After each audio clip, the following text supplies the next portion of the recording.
This is a super lovely contact paper. I just love the colors and the design. It's gorgeous. I did cut the paper when I tried to open it up, so you do have to be really careful not to do that. But the design is definitely a one-way pattern. It has to go up and down. It can't go sideways, mostly because of the deer that are in there. But it is pretty, but you will have to go up and down with it. I am super frustrated with this contact paper. It is incredibly beautiful. I just really love the pattern. It is just gorgeous. But there are a couple problems that made it frustrating. First, I had planned to put it all the way up here and all the way around here.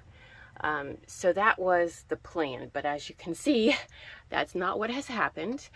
And the reason for that, there's a couple reasons. One is that when you look at the back of the paper, there's a lot of writing on here, and there's big gaps where there's no lines. And so in some places, the lines are not straight and even because I cut in a different place each time.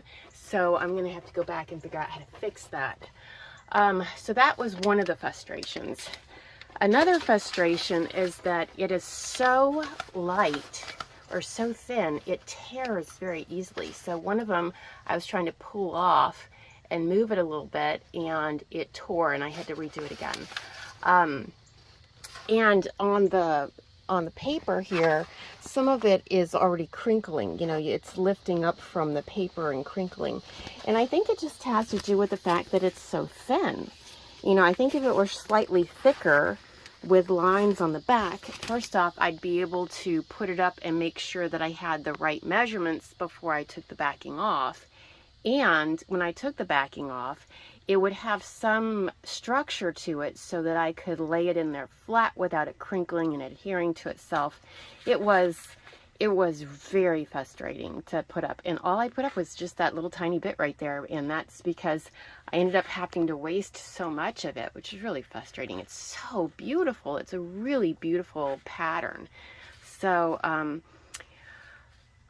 despite the fact that I really love the pattern, I would not recommend this contact paper just because of the frustrations of putting it up, unless you have a very small space that you're planning to put it in.